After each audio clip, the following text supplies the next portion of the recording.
The Pixel 10 Pro Fold gets by on great looks, charming software personality, and a more durable build than any other foldable on the market. Too bad about those cameras, and it's not going to be a cheap honeymoon with this foldable tablet, but great software and new magnetic charging features save the day. The Google Pixel 10 Pro Fold is a phenomenal smartphone and one of the best foldable phones you can buy, but after reviewing the phone for a week I was left wanting more or maybe less. Big tablet foldable phones still have a hard time to justifying their mountain peak prices, and while I love Google's latest Pixel 10 family as a foldable phone, it just doesn't offer enough extra appeal to justify paying so much more for the privilege of a Google tablet inside. Before I talk about what I like or dislike about the Pixel 10 Pro Fold, I need to get the price out of the way because this is one of the most expensive phones you can buy, and it's even more expensive than most laptop computers. It gives you an outer display that is nearly the same as the display on the Pixel 10, but the new Pro Fold costs $1,799 US, which is $950 more than the Pixel 10 Pro. How could a foldable phone possibly justify costing twice as much as the flat phone from which it evolves? You can buy a Pixel 10 Pro and two iPad mini tablets for the same price as a Pixel 10 Pro Fold. If the Fold is going to be worth the high cost, it needs to be special. It needs to be better choice than buying a phone and tablet separately. That means it needs to be thin and light, impossibly so. The magic trick of producing a tablet from within your smartphone is dazzling, but it only works if the folded phone is the size of a normal smartphone. Sadly, Google hasn't made the Pixel 10 Pro Fold any thinner this year. It's even taken a step back, while Samsung has blown us away with its super thin Galaxy Z Fold 7. To be fair, the Pixel 9 Pro Fold was the thinnest phone you could buy when it launched in 2024, but this is the year for thin phones, and the new Pixel Pro Fold has been snacking between meals. A foldable phone also needs to do things that a flat phone cannot do. The Pixel 10 Pro Fold doesn't just have a bigger display inside, it also folds in the middle, so you can use the two sides of different functions. You can also use the inner and outer displays as simultaneously. I wish there were a lot more features that took advantage of a unique foldable design, but sadly Google hasn't added much excitement to the Fold over the past few years. Now when you open the camera on the big inner display and take a photo, you will see the pic you just took on the half of the screen with the camera app on the other half. Big deal? Hardly. There is nothing the Pixel 10 Pro Fold lacks, nothing missing that I loved on the Pixel 10 Pro. The flat Pixel Pro phone is one of the best you can buy, but without adding standout features that take advantage and justify the cost of the folding display, the Pixel 10 Pro Fold is much harder to recommend than its flat siblings. If you are settled on a foldable tablet, there are only two phones worth considering: the Pixel 10 Pro Fold and the Samsung Galaxy Z Fold 7. I have both of these phones, and the differences are more interesting than I imagined. The Galaxy Z Fold 7 is technically superior in many ways. It's faster and has much better cameras than the Pixel 10 Pro Fold, but Google has some distinct advantages that are firsts for a foldable of this size. Foremost is the IP68 rating, which means the phone won't be destroyed by dust and sand. I don't know how Google did it, but the new hinge is more tightly sealed than ever before, and that means you can take the Pixel 10 Pro Fold to more places than the Samsung Galaxy Z Fold 7. Google also includes its new PixelSnap magnetic charging on the Pixel 10 Pro Fold, which opens a world of accessories including charging stands, wallet cases, and magnetic tripods.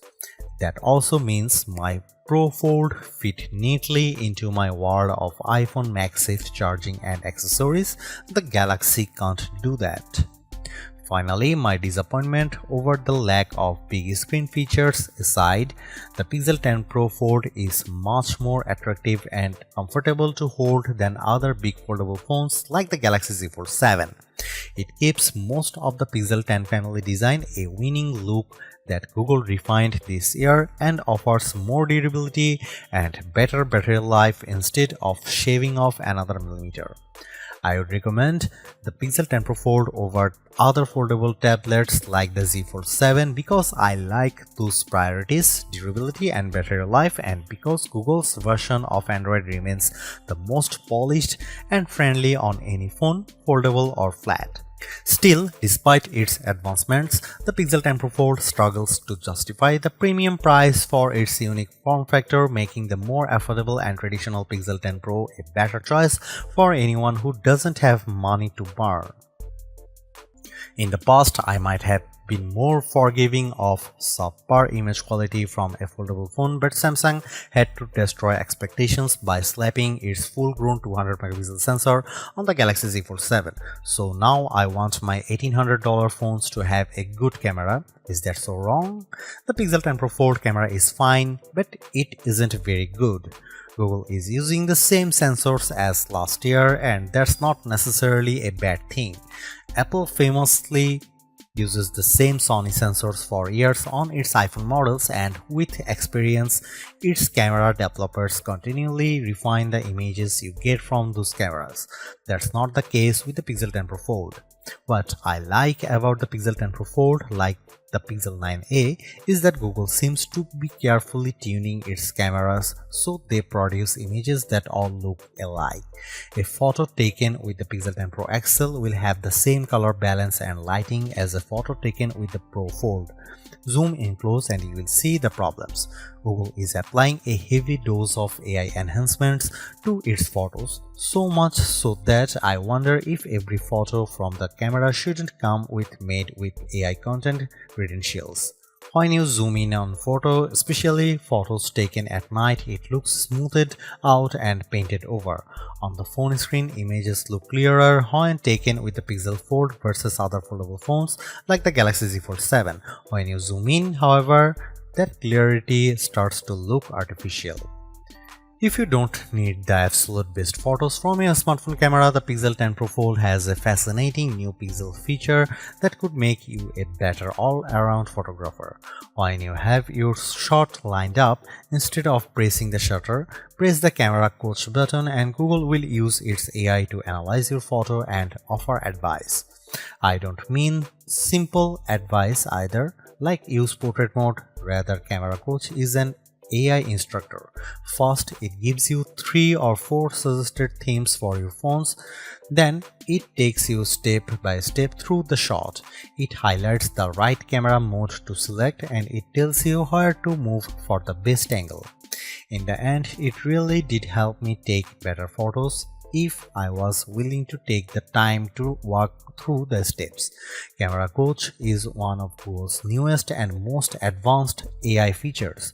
Sometimes it simply would not load, complaining of bad network problems, even though I had a few bars. Other times I just got a generic error. When it did work, Camera Coach was impressively astute and it produced interesting results. So I'm willing to be patient and hope this feature improves over the next few updates.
Pixel phones aren't known for top performance, and the Pixel 10 Pro Fold is unimpressive if you rely on benchmark scores alone.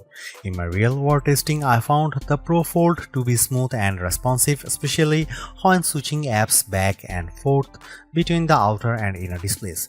That doesn't mean that weren't hiccups. Google's biggest performance offense is letting the camera lag.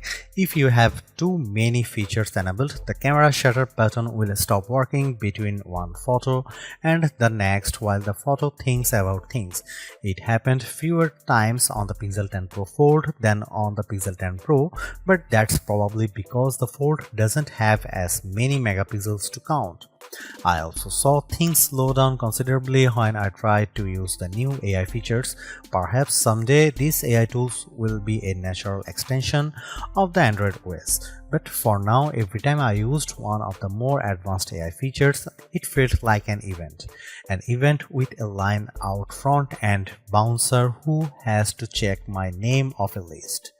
I can't blame the network because I had plenty of bars on AT&T and the phone performed admirably on my new Wi-Fi 7 network. As more of these AI tasks are handled on the phone itself, hopefully we'll see those response times improve.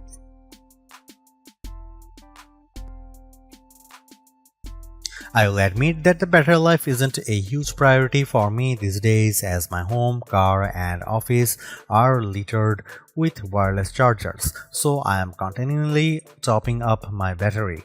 The Pixel 10 Pro Fold makes doing so especially easy with Google's PixelSnap magnetic charging. It's the first foldable that will stick to my iPhone's MagSafe charging gear without a special case. Magnets aside, battery life wasn't terrible, but a smaller battery is the second sacrifice every foldable tablet makes after the cameras. Well, a smaller battery than you'd want on a 8-inch tablet. The Pixel 10 Pro Fold actually packs a capacity of around 5015 mAh battery, which is a bigger battery, but having two displays will drain the juice quickly. In our lab test, the Pixel 10 Pro Fold lasted 12 hours and 16 minutes. The Galaxy Z Fold 7 lasted only 10 hours and 44 minutes, but the Pixel Fold comes with an ounce more weight and an extra millimeter around the waistline. An Apple iPhone 17 Pro Max is thinner than a closed Pixel Fold, weighs more than an ounce less and managed 5.5 hours extra of battery time, 17 hours and 54 minutes. In fact, in our rundown tests, that's how long an expensive smartphone should last. The Google Pixel 10 Pro Fold is a versatile foldable phone with impressively vibrant displays, a durable design, and better battery life than the Samsung Galaxy Z Fold 7 for $200 less. Plus, I actually preferred the camera quality in many of my test shots. It's just too bad that Google's foldable comes in a relatively thick and heavy device.